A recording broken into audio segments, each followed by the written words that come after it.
अस्सलाम वालेकुम lovely people. If you have clicked on this video, इसका मतलब या तो आपकी सीआईईज अक्टूबर नवंबर में या फिर आपकी सीआईईज मई जून में है।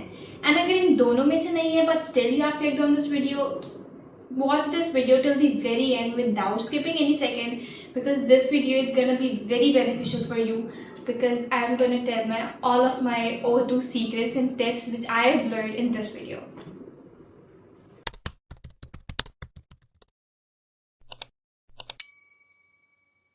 In this video, we are going to talk about all the three subjects in general: PST, Islamiyat and Urdu. Basically, इस वीडियो में हमने O2 को decode करना है. Doesn't matter आपके पास 7 महीने हैं, doesn't matter आपके पास 2 महीने हैं, doesn't matter अगर आपके पास 1 महीना लेफ्ट है. I mean 1 महीने से क्या करे थे यार, इतना ज़्यादा टाइम क्यों छोड़ा हुआ है? But still, doesn't matter आपके पास कितना टाइम है. These methods which I am going to tell you are going to apply to every studying session you are going to do right now. First thing first, kill the distractions. अब kill the distraction का क्या मतलब है यार? मतलब ये है कि आप 1 घंटे के लिए पढ़ने बैठो, आप 2 घंटे के लिए पढ़ने बैठो, आप आधे घंटे के लिए पढ़ने बैठो या 45 मिनट्स के लिए पढ़ने बैठो, दैट्स अप टू यू, वो आपकी कैपेबिलिटी है. लेकिन जब आप पढ़ने बैठो, turn off your social media, turn off your doors, मतलब शट डाउन योर डोर्स, किसी को अपने रूम में नहीं आने दो, अकेले पढ़ने बैठो, फ़ोन को दूर रख दो, फ़ोन को पावर ऑफ कर दो. इससे क्या होगा, आई टेल यू कि जब मैं पढ़ने बैठी थी ना, I gonna do the same. मैं आधे घंटे के लिए पढ़ने बैठी थी या मैं 1 घंटा, लेकिन वो 1 घंटा मैं मैक्सिमम प्रोडक्टिविटी खुद से निकालती थी कि यार हम ना दिन में 1 घंटा बैठ रही हो, लेकिन इस 1 घंटे में से आपको मैक्सिमम प्रोडक्टिविटी निकालनी है. आप 2 घंटे के लिए बैठोगे लेकिन आप अपना फ़ोन साथ लेके बैठोगे ना, आप उतना प्रोडक्टिव नहीं हो पाओगे. आप 1 घंटे के लिए बैठोगे, आप अपने फ़ोन डिस्ट्रैक्शन सबको दूर रख के बैठोगे, आप ज़्यादा से ज़्यादा प्रोडक्टिव हो पाओगे. एंड आई थिंक हम सबका मेन मसला ये है, हम पढ़ने बैठते हैं, 5 सेकंड बाद हम सोशल मीडिया देखने शुरू हो जाते हैं. फर्स्ट थिंग, आप जितना भी स्टडी शेड्यूल बना लो, आप जितने अच्छे से पढ़ लो, बट जब आप पढ़ने बैठोगे ना, main thing start from there. जिस सेकंड आप पढ़ने बैठे, आपका वहाँ से प्रिपरेशन शुरू हो गई. तो आप प्रिपरेशन ही ऐसे स्टार्ट कर रहे हो कि आप पढ़ने बैठे, 5 मिनट बाद आपने नोटिफिकेशन देखा, ओ एक नोटिफिकेशन आया like of new reel of your favourite creator और समथिंग, और आप वो देखने बैठ गए. आपको नहीं पता चलेगा, आप 15 मिनट बैठो, चलो आप फोन में 15 मिनट बैठो, but one you will assume कि यार अब बस पढ़ने का दिल नहीं चाह रहा, माइंड डिस्ट्रैक्ट हो गया, वो एक फ्लो नहीं रहता. So first thing first, kill the distractions. Don't eat, don't use your phone, don't talk to someone while using while studying. आपको कोई क्वेश्चन है, मेरे साथ ऐसा होता था कि यार मैं पढ़ रही होती थी, मुझे कोई क्वेश्चन होता था, मैं सोचती थी यार सर को टेक्स्ट कर देती हूँ, लेकिन उस टेक्स्ट करते करते हुए मैं मतलब कहाँ सोशल मीडिया को जाता था मुझे नहीं पता होता था. सो मेन थिंग इज, आपको जो क्वेश्चंस हैं, अगर आप एक रीडिंग कर रहे हो, बुक रीडिंग कर रहे हो, आपको कोई क्वेरीज है, write down on a separate paper. और जब आप पूरी रीडिंग कर लो, जब पूरा राइटिंग है, जो भी आप प्रैक्टिस कर रहे हो वो कर लो, then text those questions to your teacher, they will answer them one by one. Okay, second thing is schedule making. I am not asking you to make a schedule कि मुझे इस दिन ये करना है, मुझे हर दिन ये करना है, या मैं 2 बजे से 3 बजे तक लेके ये टॉपिक पढ़ूंगा, 4 से 5. नहीं, ये सब बहुत फजूल होता है. I have tried this making. मतलब मैं और मेरी बेस्ट फ्रेंड हफ्सा, हम लोग शेड्यूल बना देते थे पूरा टाइम, हम पूरा टाइम शेड्यूल मेकिंग पे वेस्ट करते थे, और पता चलता था कि हमने ज़्यादा से ज़्यादा 3 दिन फॉलो किया, 2 दिन फॉलो किया, उसके बाद हम उसको फॉलो नहीं करते थे, और फिर और टाइम वेस्ट करने के लिए हम दोबारा शेड्यूल बनाते थे. So what you are going to do and what that worked for me, I think that was a lifesaver tactic which I'm going to tell you now.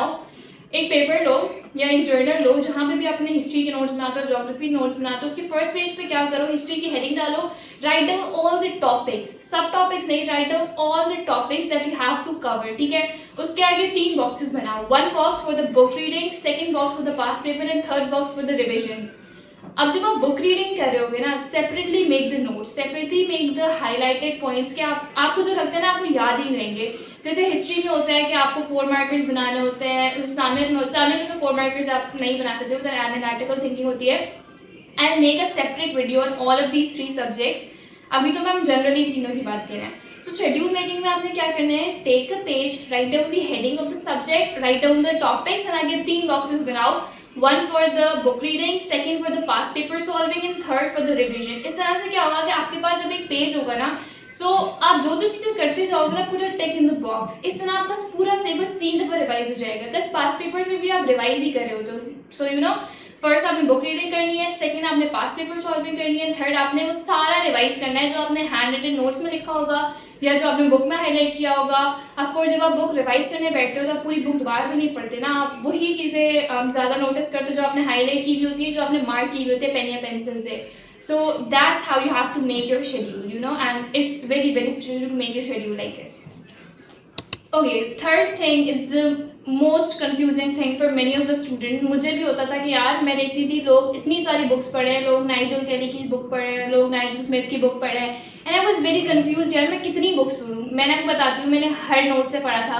मैंने SKM इस्लामियत की specifically बात करी, मैंने इस्लामियत की जो हम नेशनल बुक होती है हम सबके स्कूल में, वो मेरे कोचिंग सरनी के नोट्स, मैंने SKH के नोट्स बाय किए थे वहाँ से, प्लस 2-3 और बुक्स मैंने लाइब्रेरी से बोरो की थी. वो सारी ये सब मैंने बहुत पहले स्टार्ट किया था, लाइक 5 मंथ बिफोर मैंने स्टार्ट किया था. मैंने इन सब बुक को खुद से पढ़ के मैंने अपने सेल्फ रिटन नोट्स बनाए थे. एंड जब CIE से पहले था ना, मैंने सारी बुक्स को नहीं पढ़ा था, बिकॉज मेरे पास अपने सेल्फ रिटन नोट्स थे इस्लामियत के, जिसमें मैंने हर बुक का कॉम्बिनेशन बना के लिखा हुआ था. Now most of the people से कि आप इतनी सारी बुक्स पढ़ो, इतनी सारी बुक्स पढ़ो, but you know that is कहीं ना कहीं wasting your time is well. आप एक ही ऑथेंटिक सोर्स ले लो जो बहुत ज़्यादा डिटेल हो, जो आपको लगता हो कि बहुत ज़्यादा यू नो डिटेल्ड है, अच्छा है, जिसके नोट्स आपको अच्छे लगते हो, या जो बुक आपको अच्छी लगती हो. फॉर मी, मैं आपको बताती हूँ कि मैंने कौन सी बुक से पढ़ा था. इस्लामियत के लिए I already told you, this is history, the history and culture of Pakistan, the revised edition, और this is Nigel Kelly's book. मैंने हिस्ट्री इस बुक के अलावा कहीं से भी नहीं पढ़ी है. हाँ, मैंने आई ट्रूली से मैंने हिस्ट्री इस बुक के अलावा कहीं से भी नहीं पढ़ी है, एक्सेप्ट फॉर द कॉन्स्टिट्यूशंस वगैरह. I used to watch MYM on YouTube और that was very beneficial for me. पता नहीं क्यों छोटे छोटे सब टॉपिक्स होते थे जो मुझे समझ नहीं आते थे, एंड मुझे नहीं पता था कि मैं किससे जाके पूछूंगी मुझे सब टॉपिक समझा दो. सो MYM was a problem solver. I don't know मुझे किसने बताया था, but I will be very thankful मुझे जिसने बताया था. MYM in this book can you know just burst out your grades in history. It's very amazing. Secondly, we have Urdu. Urdu के लिए there is this book Shazia इस्लाम. हमने ये बुक 8 में ली थी स्कूल में, एंड मैं ये नहीं कहूँगी कि इस बुक की वजह से मुझे बहुत कुछ हुआ, बट दिस बुक कंटेन्स बहुत सारे मुहावरात, यू नो, फलासी की प्रैक्टिस के लिए. So for practice reason this book is amazing for Urdu, Shazia Islam. Now अब ये मेरे भाई की न्यू बुक्स आई हैं, और ये हमें हमारी जो मिस रोजीना थी जिन्होंने हमें उर्दू के लिए प्रिपेयर किया था, उन्होंने हमें पेपर 1 और पेपर 2 की उर्दू की अलग अलग बुक्स दी थी. So if you want to practise Kawish Jadeed Urdu, syllabus 3 to 4 जो हमारे पेपर 1 और पेपर 2 की, they have separate books Kavish Jadeed की, and they are amazing, they are you know like game changers, because ये पूरे पैटर्न बेस्ड हैं. आज तक हमने ऐसी कोई बुक नहीं सॉल्व की थी जो पूरी ना हमें CIE के पैटर्न पे हो, and these 2 books are you know बिल्कुल ऑन द पैटर्न.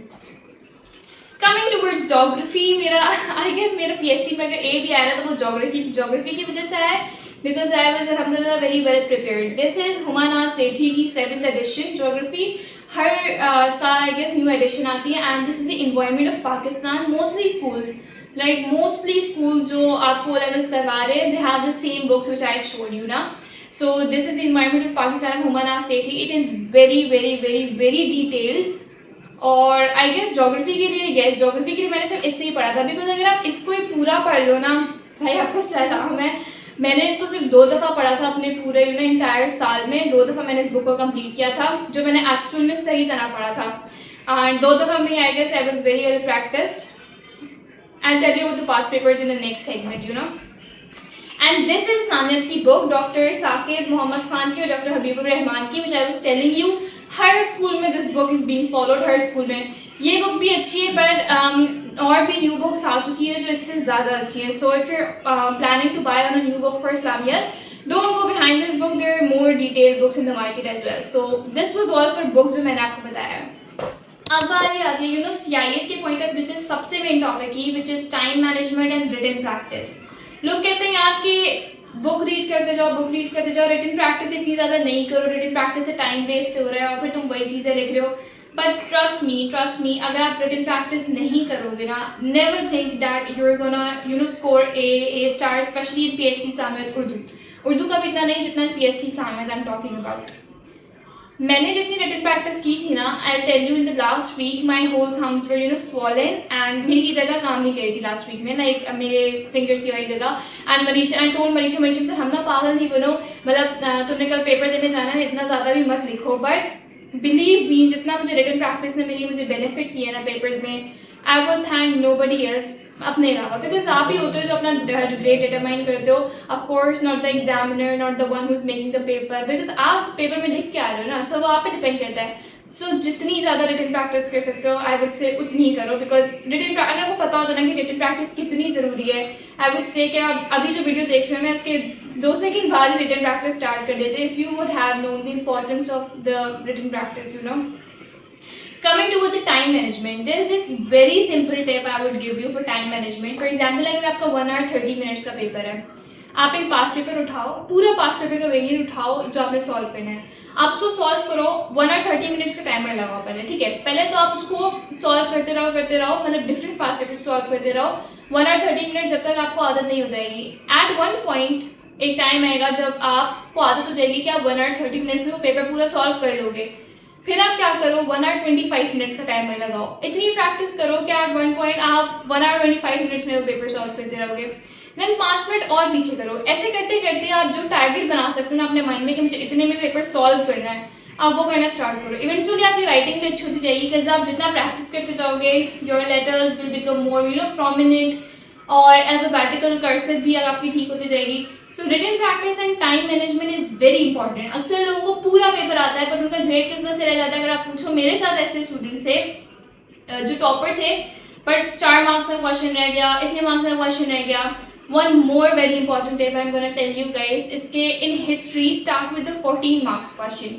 4 marks होता है, then 7 marks होता है, then 14 marks होता है. Always start with the 14 marks question because this tip was told by my sir. अल्लाह ना करे किसी का पेपर रह जाता है तो ज़्यादा से ज़्यादा कौन सा क्वेश्चन आएगा in the end? 4 marks वाले क्वेश्चन. आप शुरू में सारे 14 marks वाले क्वेश्चन कर लोगे, उसके बाद आप सारे 7 marks वाले क्वेश्चन कर लोगे. अगर आपके पास रहेगा भी तो एक 4 marks का क्वेश्चन रह जाएगा.